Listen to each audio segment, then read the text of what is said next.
Good morning, and a warm welcome to your show, Sunny Mornings, Los Angeles. I'm your host, Melissa, and it's Wednesday, September 24th. You'll be interested to know, 150 years ago, today in 1875, two brave mountaineers, Dougal Haston and Doug Scott, achieved a remarkable human triumph by becoming the first persons to reach the summit of Mount Everest by any of its faces, a milestone of exploration, courage, and human ingenuity.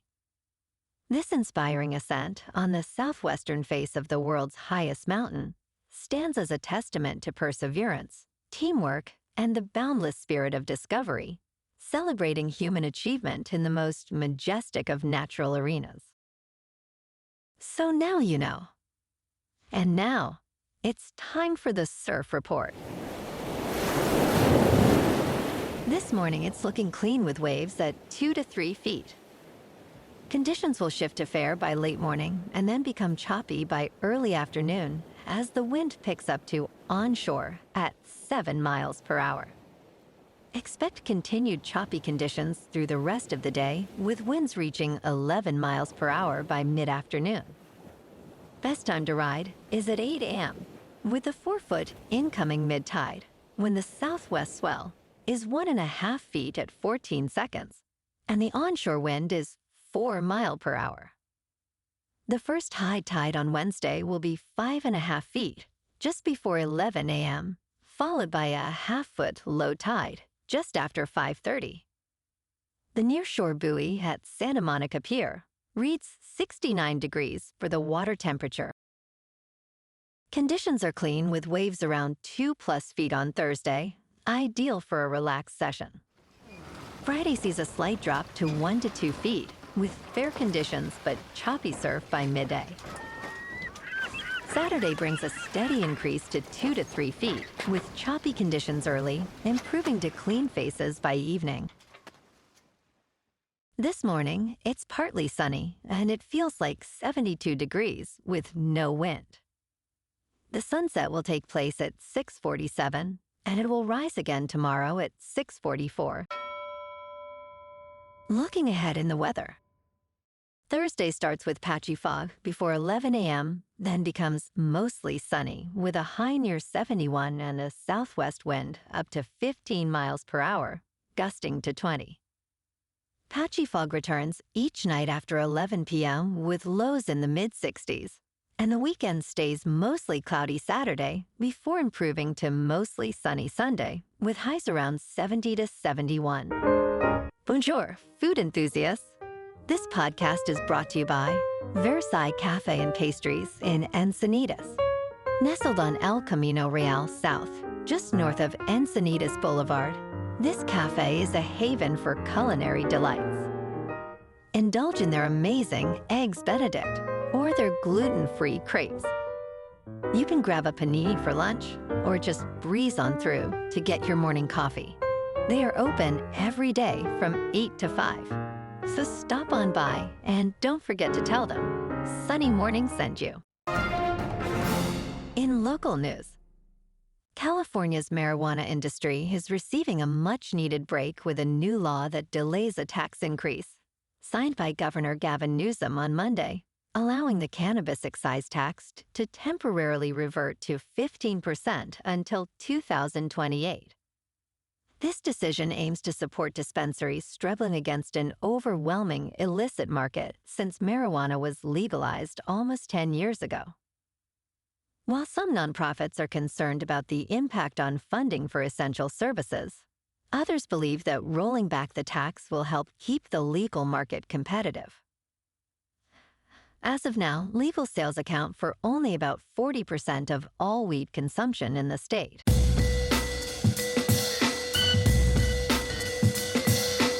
Now on to sports. The robot umpires are here. Major League Baseball's competition committee has approved the introduction of the automated ball strike system for the 2026 regular season. Each team will begin with 2 challenges of the home plate umpire's strike zone. The umpire will review the call using a high-tech camera system, and the determination will be final. The system has been tested in AAA since 2022. The Players Association noted that the vote was not unanimous, reflecting broad player sentiment. The challenge format was preferred over calling every pitch using technology.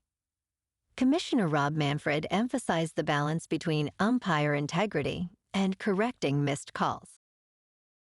In local sports, last night at Chase Field in Phoenix, the Dodgers lost to the D-backs 5-4.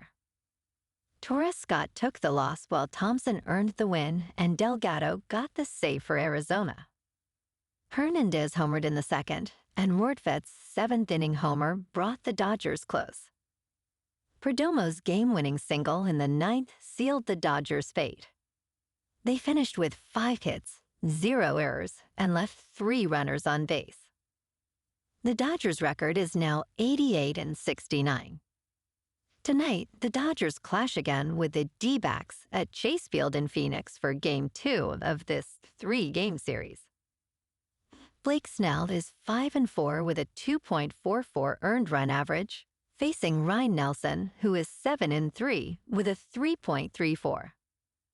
First pitch is at 6:40. The boys in blue look to even the series on the road after a tough loss in Game 1. In top news, American Express has transformed its Platinum card into a pocket mirror, attracting new fans with exclusive experiences. This limited edition Platinum mirror card is polished to a reflective finish, redefining the essence of a premium credit card. In 2024, American Express reached record revenues of $65.9 billion, projected to grow by 8 to 10% in 2025. Despite the hefty annual fee of $695, it boasts a remarkable 98% retention rate. American Express is not just a credit card, but an all-access pass for various experiences, enhancing its appeal among younger generations. In business news, Elon Musk's Starlink is planning to offer mobile phone services directly to consumers, a move that could add competitive pressure on traditional Canadian carriers. SpaceX has applied to the U.S. Federal Communications Commission to launch a new constellation of 15,000 low Earth orbit satellites to provide ubiquitous connectivity through mobile satellite service inside the United States and wherever else it is authorized. Starlink currently offers a satellite phone service in Canada through a partnership with Rogers Communications and is pursuing more arrangements with other telecom providers. SpaceX's actions next year during the auction of mostly rural spectrum in Canada will be a test of its international ambitions. In crypto movement, Bitcoin is unchanged at about $112,000. Ethereum is unchanged at just under $4,200. And XRP is unchanged at $2.82. Moving on to a more local vibe. In our community spotlight on health and wellness, we are working with a national Pilates studio to bring you some free classes, so listen up. Check out Club Pilates, with several locations in the San Diego area. Pilates presents a comprehensive wellness approach, cultivating strength, reducing tension, and elevating mental well-being. Scientific research affirms its benefits. So now you can check out Club Pilates for a free class, with locations in Encinitas, Solana Beach, Oceanside, La Jolla, and more. Just be sure to tell them Sunny Morning sent you by. And now, back to the show. Let's talk science. Scientists believe they have found a groundbreaking new energy source that is virtually unlimited. Plastic is littering the planet, and scientists are trying to convert it back into usable fuel by heating it to very high temperatures. A new method discovered by researchers at Yale University could boost production of pyrolysis oil without costly catalysts. This innovative technique uses a 3-section, 3D-printed carbon column reactor to enhance the yield, While scaling up poses challenges, scientists hope this can alleviate the plastic crisis and lessen reliance on fossil fuels. For now, the best plastic is still one that is never made. And in entertainment news, a preemption means that Jimmy Kimmel Live will remain unavailable for some of the United States, despite its return after a nearly week-long suspension. Jimmy Kimmel may be returning to ABC, but his show will remain dark in many areas, as Sinclair Broadcast Group and Nexstar have decided to preempt it. Last night, Sinclair will be preempting Jimmy Kimmel Live across ABC affiliate stations and replacing it with news programming. Nexstar added, "We stand by that decision pending assurance that all parties are committed to fostering an environment of respectful, constructive dialogue." Well, alrighty, folks. It's time for the quote of the day. And today, our quote comes from the British explorer and mountaineer, George Mallory. And he said, "The greatest danger in life is not to take the adventure." And that's a wrap for this morning. You can check out our Instagram, YouTube, and TikTok for some captivating aerial videos with local news and the surf reports. Have an amazing day, my good friends. We'll see you tomorrow with another episode of Sunny Mornings, Los Angeles.